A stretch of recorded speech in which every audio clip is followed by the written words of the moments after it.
Welcome to Marney Reid Presents Connect to Develop, where we provide insight from healthcare leaders on the hottest topics and trends. Hi, everyone. Today we have a really special guest with us, Scott Laster, Chairman, Chief Executive Officer, and co-founder of MyCarePath, a software platform that optimizes care by delivering personalized patient care pathways through a more remote monitoring, care coordination, and data collection. Hi, Scott. Hi, Marnie. Thank you so very much for having me. Oh, it's an honor. So let's just jump right in and unpack patient engagement. So before you began building MyCarePath, what did patient engagement mean to you and the surgeons you've worked with? Thanks for the question. From a patient engagement perspective, it was something that in my past life, when I worked at medtech companies and those different elements, it really was tied to patients trying to stay engaged in a short episode of care, maybe for, say, a total joint replacement, and doing the operational steps needed to be able to get to the point of the surgical intervention. And then after the surgical intervention, making sure that they had the appropriate understanding of what it took to be able to recover well and what looked good and what looked bad. And that was kind of the extent of it. So now 5 years later, and many lessons learned as you've built out a multi-specialty platform, has that changed? And if so, how? It has changed dramatically. Patient engagement is one of the core aspects of what you need in a virtual care platform. So for me, the evolution away from what we call metal and plastic, so actually delivering some of the implant designs and those components, and into more of a virtual care model. Engagement is the name of the game. And we were blessed to have a technology partner that's spent close to 15 years in an industry leveraging a different term of behavioral change to support patient engagement component. And our whole tech stack is built on his tenets, which were really Stanford's tenets of behavioral change. And what that really is built around, first, a patient needs cognition, meaning they have to understand what they're going through. So it's kind of an education delivery component. Do you know what condition do you have? Do you know what therapy is going to be used with you? And do you know the steps that you can actively make to progress that forward and have proper care? Then the second step on the behavioral change side is the emotional connection. Do you actually know why you want to change? What are you changing for? What are these steps going to help you do? And I'll use again the example maybe of a total joint replacement where the patient might say, I want to be able to get on the floor and play with my grandchildren again. Well, that's great. Hold on to that and use that for your motivation as you go through this. And once you have those two anchor points, then you do all of the reinforcement steps. And these more fit into what's called the patient engagement piece, but prompting that patient, reminding that patient, rewarding that patient, and or continually incenting that patient to make sure that they're getting the appropriate aspects managed for their care in the end.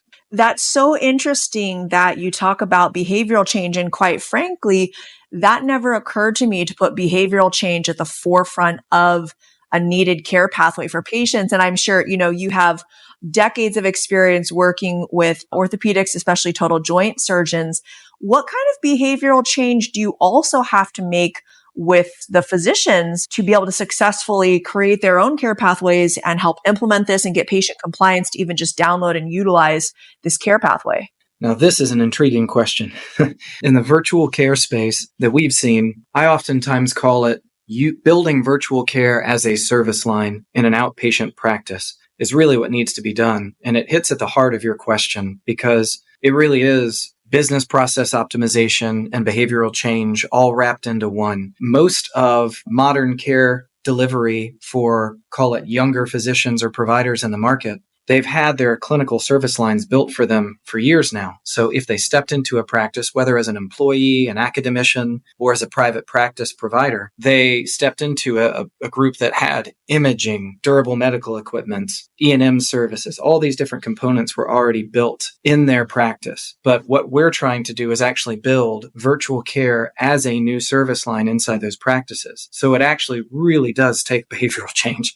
To your point, Marnie, it takes a different outside of the box thought process because it's not just you were using this pharmacotherapeutic as an injection, now use this one and you've already got the process flow built out. It's okay, we have a new solution for you that you know is better clinical care for a patient, to be care navigated, to have expectations set, to have almost concierge medicine, and for you to get better connectivity about how their, both whether it be physiologics or patient-reported outcomes, are performing in between the episodic intermittent touches of every 6 months. I think all those types of things about virtual care are intuitive to providers and to patients, and ultimately to payers. The challenge is the process doesn't exist yet. How do we qualify the right types of patients? Which insurance companies are reimbursing for this, so it's not an exercise in futility, but rather it's something that actually adds meaningful revenue, which is a key part of a service line. Which conditions are relevant for this on the patient's side? How do we enroll a patient into a platform in the most seamless way? Who from my staff has bandwidth, or should we outsource this to someone else? These are all more operational style questions that then a physician has to take that into account, and we need to work with them to create the same sort of behavioral change in their practice to be able to start to think this. One of my co-founders says this all the time: think of it as a habit, not thinking of it as a hobby when you're building the service line, and actually truly absorb it and make the behavioral change to build the service line. I love that. Habit, not a hobby.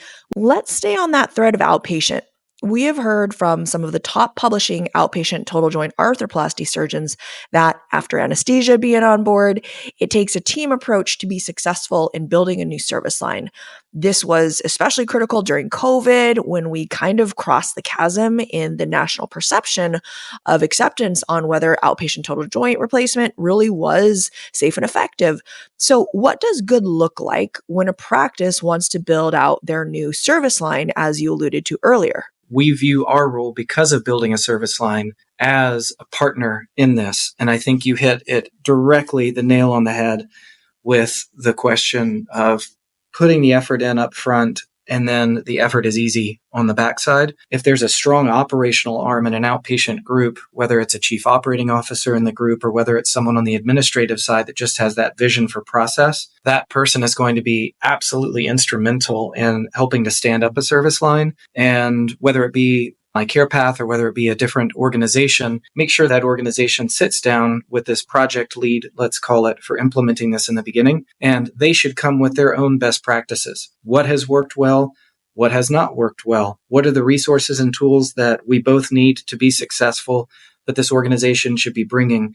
I call us kind of a consultant in the beginning, just because we've done this before. And again, standing up a new service line is difficult. And so leverage that experience. We've bloodied our foreheads against the brick wall more than several times already. And we've seen what works well, what doesn't work well. And one thing is, there's not a one size fits all in regards to standing one up. Every practice is unique and has its own DNA. But we've seen, whether it be a small group, kind of apples to apples in regards to size of number of physicians and clinicians in the group, they still operate differently just based on how their leaders and founders run that business as well. So I think treat the virtual care companies that are helping you stand up this, or any other type of an organization, as a partner in that in the end, and ensure that they're helping you, guide you through the process steps, and they're acting as that kind of consultative partner in the beginning to stand it up and go through best practices. For patients out there, how does digital patient care actually improve the quality of care and not just reduce the amount of face time that patients have with the staff and with their doctor? We actually hope that it does quite the opposite. As of right now, the way that much of the virtual codes are organized within CPT and the requirements of them, it actually requires a heavy lift of human interaction still, which with the virtual onslaught coming in, I think that's a great thing. Things could be automated more readily than they are today, but that being said, you eliminate the human element from it. And so having a code, let's say, that requires still 20 minutes of either monitoring, if it's on the remote physiologic or therapeutic monitoring side, or 20 to 30 minutes of actual human engagement, care coordination, and navigation on the care management side of things like chronic care or principal care management. Those things are still pivotal because I feel it gives the patient a much more stout rope of connectivity to the clinic. And again, it might be directly with the clinic if they choose to use their resources to implement the technology, or it might be through some outsourced group such as an organization like ours or others that could provide those clinical services. But either way, under the right framework of control and guidance from the physician and the prescribing provider, that touch can be increased dramatically versus the intermittent touch that you referenced of coming into the clinics every, whatever it might be, 3, 6, 8 months of availability and being able to spend 5 to 10 minutes with the actual physician oftentimes, where you spend a lot of time with the care teams leading up to it, but that time with the prescribing provider ends up being fairly narrow, appropriately so, because they're seeing tenfold the patients that they had seen in the past, and there's fewer physicians and providers coming into the network, so it's only going to get more challenging. So it's a long way of saying we feel that the connectivity and the guidance and touch is actually increasing with virtual care, which is a bit counterintuitive. And that's from even just a physical human touch standpoint, and that's structured based on the reimbursement code requirements. Then you can layer on top of that elements that are maybe, again, not needed or superfluous to reimbursement, but still very valuable. So automated push notifications of encouragement, automated push notifications to stay connected with your actual devices or readings or outcome scores that you want to be able to put forward. Engaging proactively with education. I call it kind of the what to expect when expecting. If we can do that, like with our child, when we had, that was a great program that gave us a heads up at the beginning of the week. Your baby's the size of a mustard seed. These are the things that are happening to you this week that you could expect. When we get to that point of setting expectations with patients and their care, then that just reduces all sorts of anxiety. When you've told them something to expect and say it's going to be okay, and you've done that proactively, instantly builds trust with the patient. And if they have any questions, they can proactively reach out, which also kind of ratchets back the anxiety from the patient's vantage. So hopefully, in all, it boosts touch. It increases communication. And when we get to the stage of being proactive and getting almost in their brain and saying, this is what you can expect, then we should have a dramatic reduction of anxiety of both the patient, and then that reduces the volume of unnecessary communication into the office and boosts efficiencies from the staff as well. That makes sense, especially too, I was literally just on a call the other night with a provider, and we're talking about efficiencies that he's built into his clinic. And, they sit down, especially when they need a procedure, surgical intervention, as you alluded to earlier. And the second they hear you need surgery, their mind, tends to go blank, and they're thinking all of these things. Meanwhile, the provider's rattling off all of this great information that they need to know. So I personally, as a patient that's very busy and isn't going to memorize all of this, I like the idea of getting a cadence of notifications when I need them, both leading up to any kind of surgical or procedural intervention and then afterwards. That way it's not all on me or my, care provider, if I need one postoperatively, to remember all of this stuff. It makes perfect sense. And if I could layer in 2 stories to illuminate that point as well.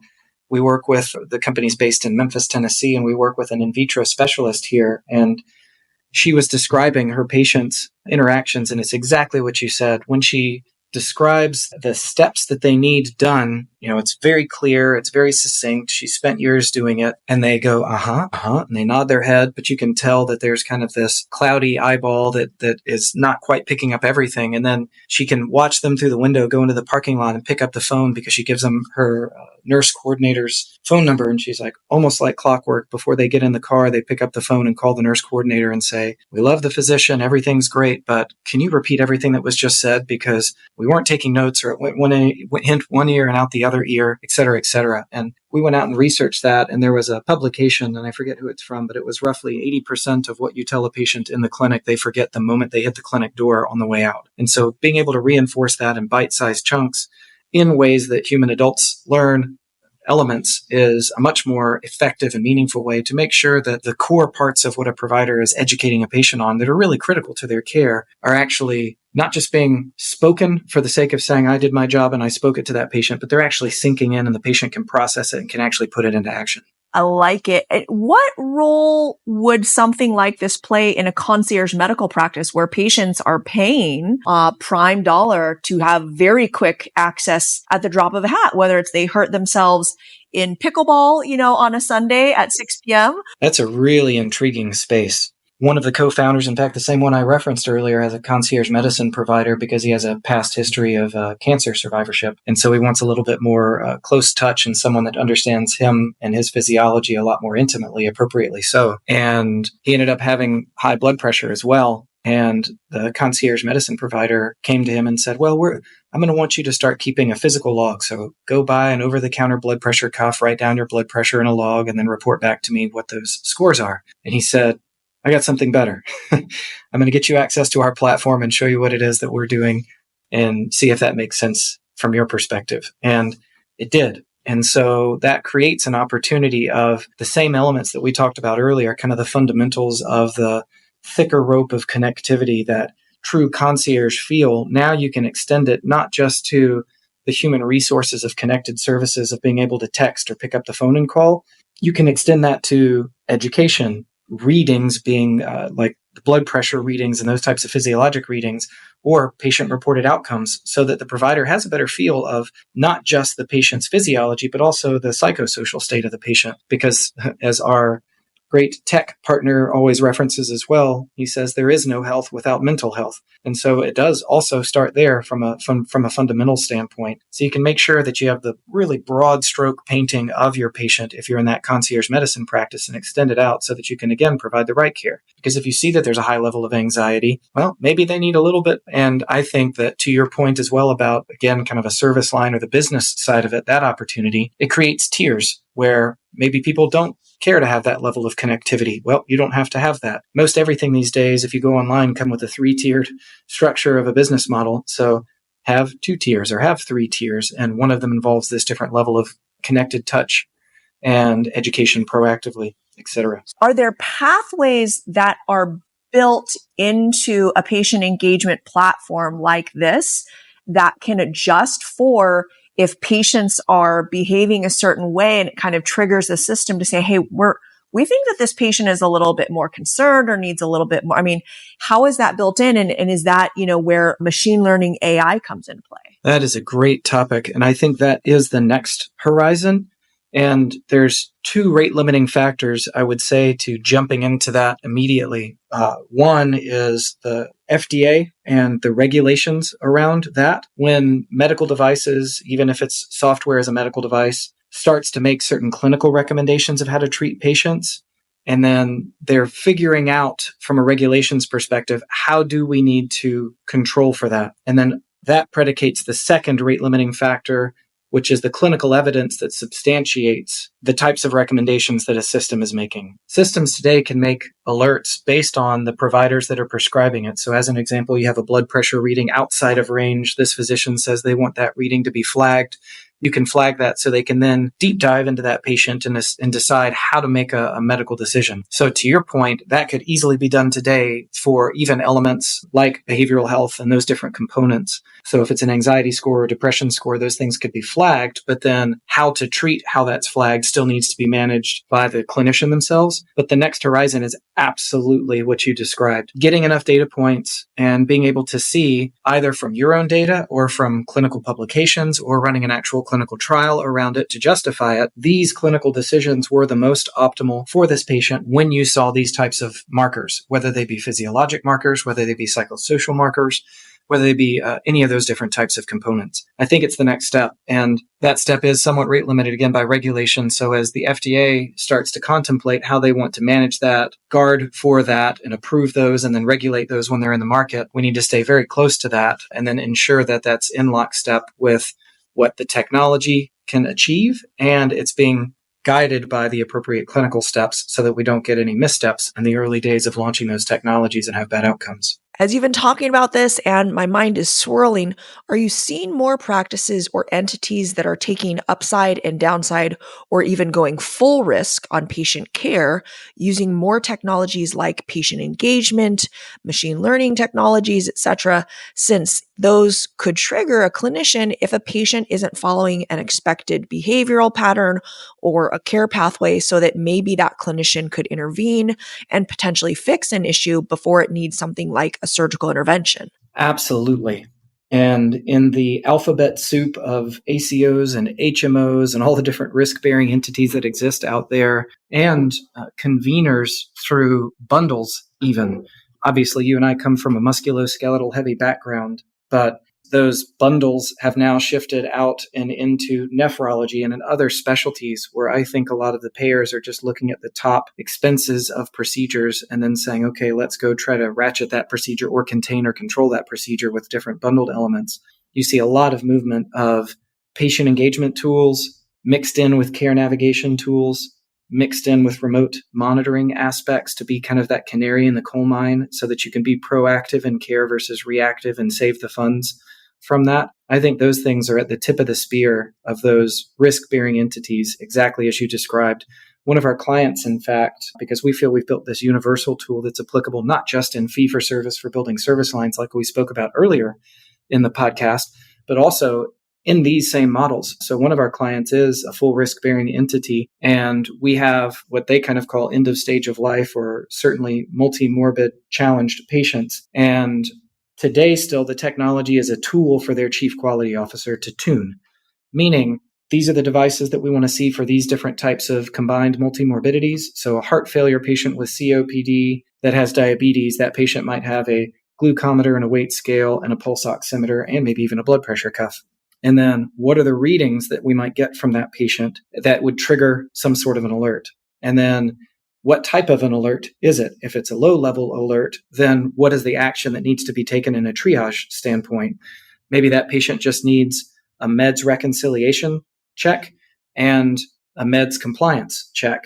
And then if the answer to that is nothing's changed and I've been taking my medicine, then you say, we're going to keep monitoring you. Or something did change from a different provider that you didn't know about, and I haven't been taking what you told me. Well, then let's escalate this to the provider to make sure that they understand how to manage it. That seems very rudimentary, but even those types of things happening at, I would say that the novelty is the pace that it happens at. So now because of the level of connectivity, because of the level of oversight and care coordination, when those things come in, they can be reacted upon very quickly. And those things, the faster they're reacted upon, even if it's a false reading or a false negative or a false positive reading, it still helps make sure that those patients are being managed appropriately and that patient's not going to have a knee-jerk reaction because they don't know that it's a false negative or a false positive. They may run to the ER and go spend that money anyway. So these types of solutions, I think, are right at the forefront of that. And today, still through a much more of a manual interaction like I just walked through on the process. And in the future, as you alluded to, I think it'll be happening from a lot more of an automated fashion where the data aggregates. We know that this is the right type of intervention based on this type of flag. And we can send the patient this level of an education to make sure that they know what's happening and everything can get into that more of an automated process. It's a very exciting and maybe a little bit scary place that we're at in healthcare with all of the AI coming out there. Scott, you've been in the industry for over 15 years and with some of the top med tech companies in your various roles. So besides these remote platforms, what do you feel has been the biggest improvement in closer connectivity between patients and healthcare providers? It's an intriguing question.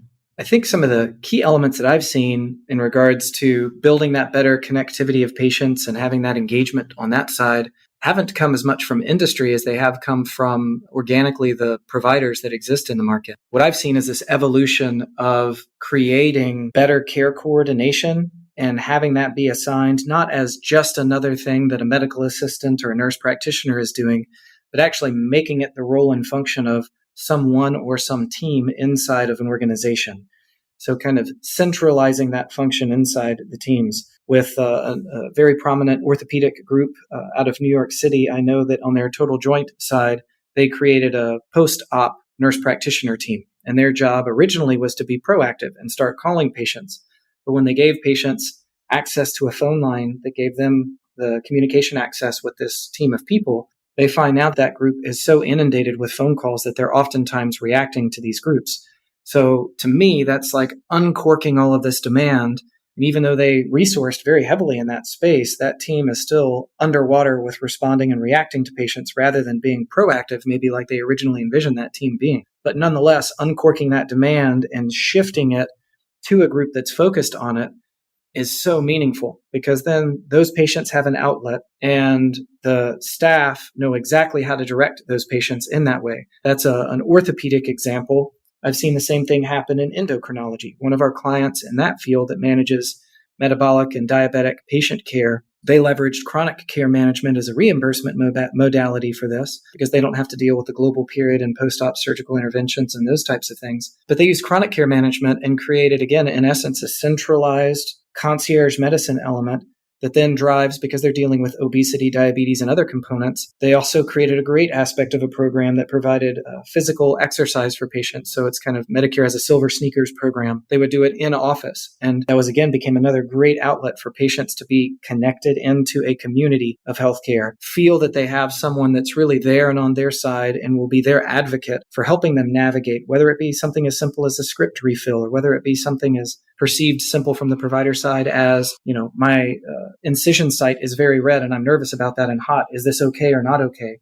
Those things create huge amounts of anxiety in patients, and having that outlet creates that peace of mind for them to be able to get those things relieved and then again feel delighted by it. So interestingly enough, I think it's organic and maybe again kind of rudimentary or simple, but it's very important in modern care because the time with the providers and the time with the care teams is getting narrower and narrower. And I think patients' ability and the technologies are getting so sophisticated that the capacity for a patient to be able to retain everything in an 8 to 10 minute clinic visit that used to be a 2-hour at-home visit years and years ago is a challenging demand for patients to have. So creating those entities is a great avenue.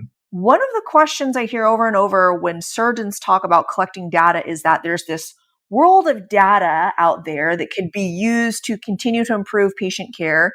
And yet it's being collected through multiple different sites of services, different companies, in different modalities, and aggregating this data and then using it in the way that surgeons would like to use it has been the biggest challenge. How do you feel that industry is solving for this, or is it even being solved? I don't think it's being solved for yet, quite honestly. And that is a challenge. So just think of an electronic medical record. And for a private practice outpatient group, they're going to have a separate medical record oftentimes than the inpatient area that they're going to perform a surgical procedure within. And so that disparity, and we call EMRs libraries. So the library that you go, check out your book at month 1 might be your surgical candidate now.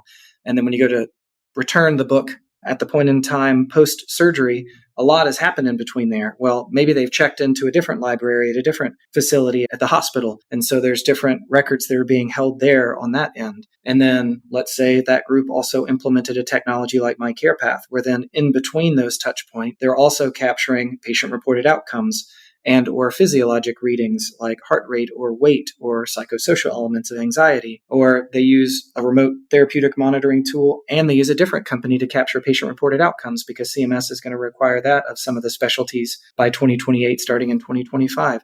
So now we've already just in one simple scenario of somebody going through to get a total knee or a total hip replacement, we've got potentially 4 to 5 different places where those data live. And I could tell you that the patient-reported outcome company and a chronic care management or remote therapeutic monitoring company, they probably don't want to share the data between them because those data they view as their oil, their crude oil, their value and another source of data within their businesses. The electronic medical records, they have to, by federal law, give access to those data, but they sure make it difficult to get access to it for most companies.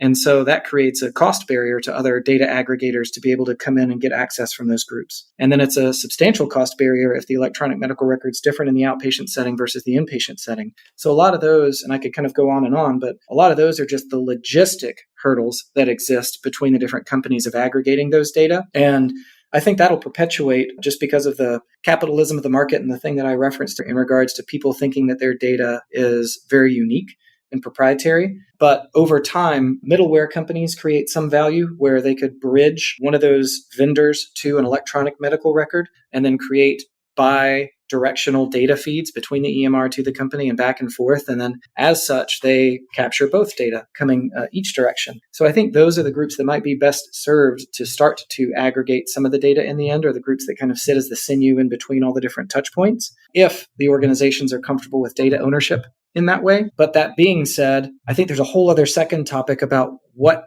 data really matters and is relevant to the point of reference of past med tech life. In my old days, I think the teams that we would run in a design and development standpoint would be shocked. So I know AI is all the rage these days, but things as simple as a sensitivity analysis would open our eyes about what's actually relevant. Meaning you can get a host of data and you could say, this is the outcome that I want to try to solve for. Which of these factors as inputs have the biggest impact on this output? And we were oftentimes surprised. Maybe it's something like age is a factor, something as simple as that. Maybe it was gender as a predictive factor of this outcome.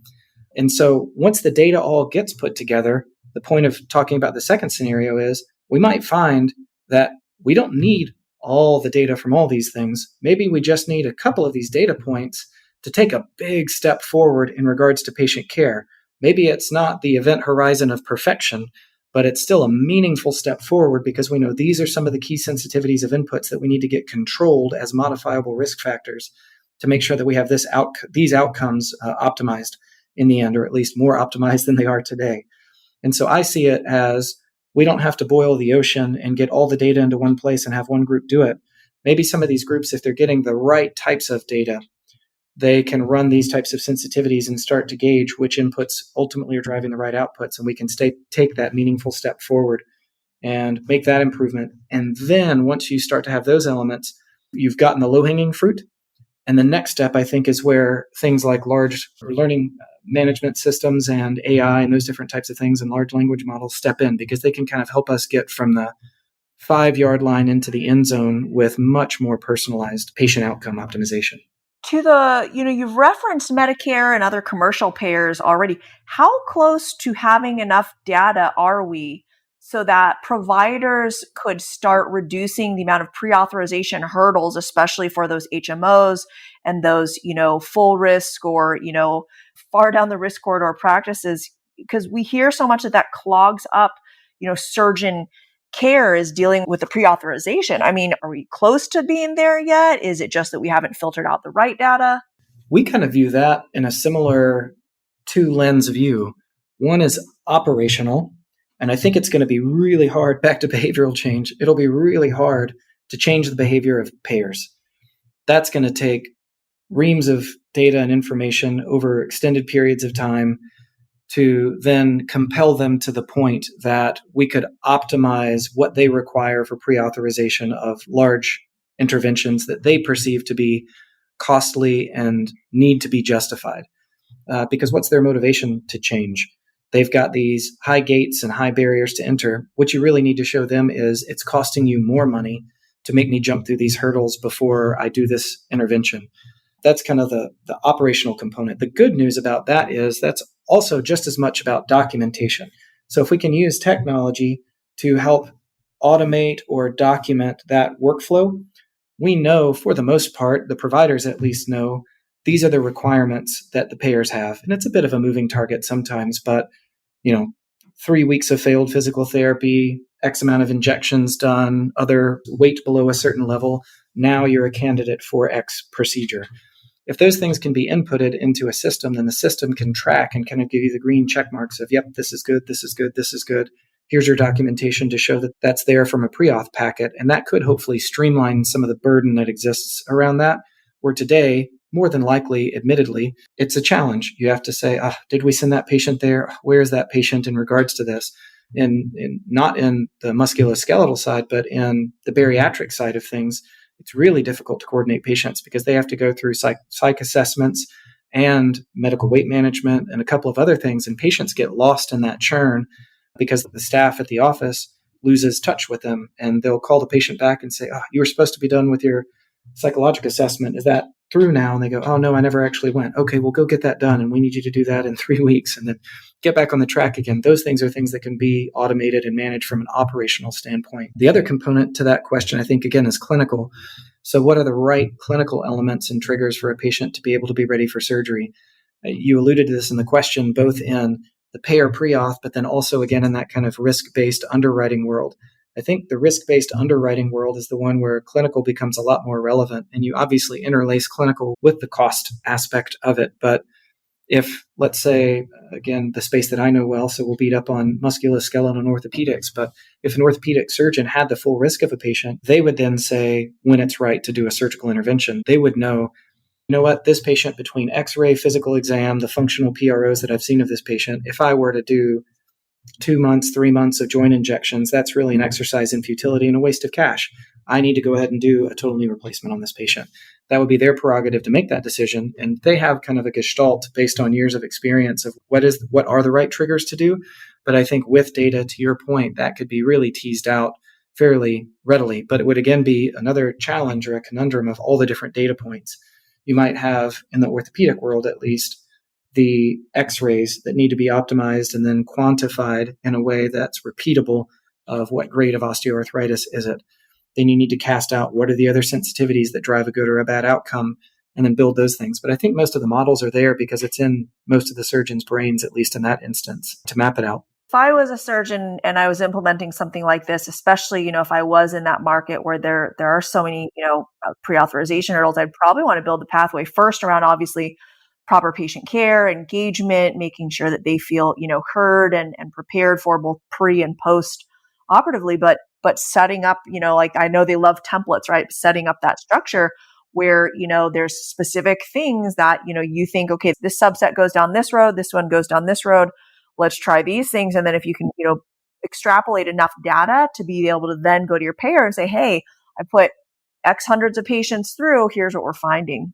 We've seen that's an excellent point, Marnie. And we've seen some of our clients do exactly that. They went proactively, maybe not to the level of sophistication that you described with kind of those different phenotypes and grouping them into those buckets, but having a pay for performance.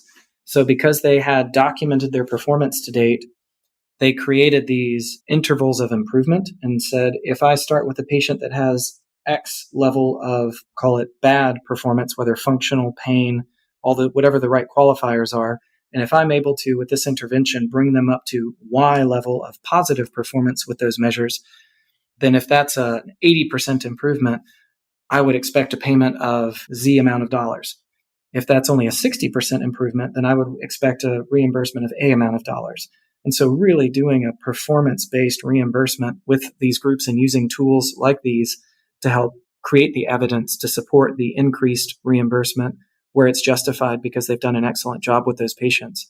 So that might be one small use case example that illuminates your point of ways that people are using these data today to go directly to some of these payers and bet on themselves and say, I know I'm going to get good outcomes X% of the time, so I'm going to create this reimbursement structure that's flexed to my skill set. And everybody wins in that instance because then the payer has confidence that this provider is going to give them consistently good results, or if not, they're not paying for that same type of result. So it's maybe a hybridized kind of risk-based underwriting. I truly appreciate your candor and your brilliance in this.